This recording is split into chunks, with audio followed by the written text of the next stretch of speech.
തിരുവനന്തപുരത്ത് വനിതാ നിയമസഭാ സാമാജികരുടെ സമ്മേളനത്തിൽ ഇപ്പോൾ രാഷ്ട്രപതി രാംനാഥ് കോവിന്ദ് സംസാരിക്കുകയാണ്. തത്സമയം Deputy Speaker, Kerala Legislative Assembly, Sri Chittayam Gopa Kumarji, members of the Kerala Legislative Assembly, distinguished delegates from across the country, ladies and gentlemen. I am indeed both glad and proud to be here among you today. I am glad because I am facing a great gathering that shows the power and potential of India's democracy. I am proud because I am addressing you, the elected women representatives of India who have chosen to step out and make a difference in a way only you can. Ladies and gentlemen, it is only appropriate that the National Women Legislatures Conference is being held when the nation is preparing to commemorate the 75th anniversary of our independence. Under Azadi Ka Amrit Mahotsav, we have been holding, and 1857 was one of its early manifestations. Even in the middle of the 19th century, while there were only men on the other side, the Indian side included many women. Rani Lakshmibai was the most notable among them, but there were many more like her fighting bravely against the unjust rule. That period was marked by countless uprisings across the country against foreign rule. They were of local nature, but they were also animated by nationalist aspirations. Equally, they all were marked by women's wholehearted participation in them.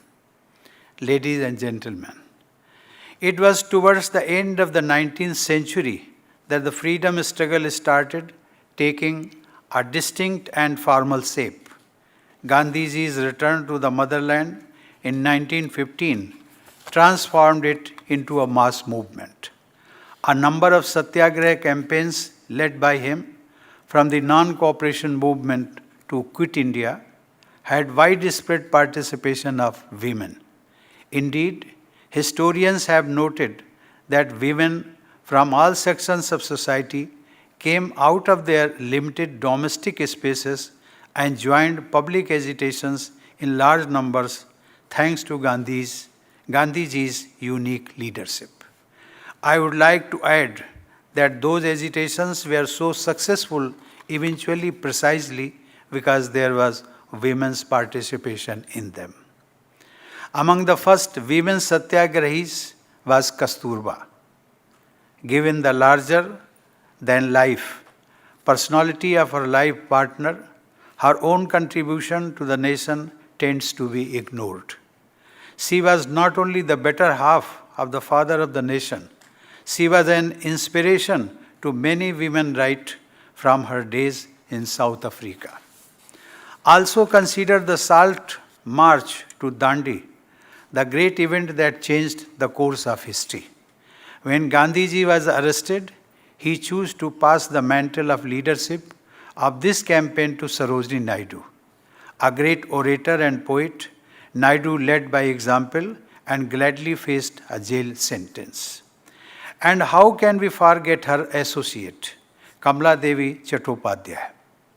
She was among the first women to contest elections, and she thus lit a torch that you have been carrying forward in India's times, in today's times. When one starts giving examples of women's participation in our national movement, so many inspiring names come to mind that one is able to mention only a few of them. Before this August Assembly of Women Legislators, I would like to recall the historic sacrifices of Madam Bhikaji Kama and of Captain Lakshmi Sehgal and her associates in the Indian National Army led by Netaji Subhash Chandra Bose.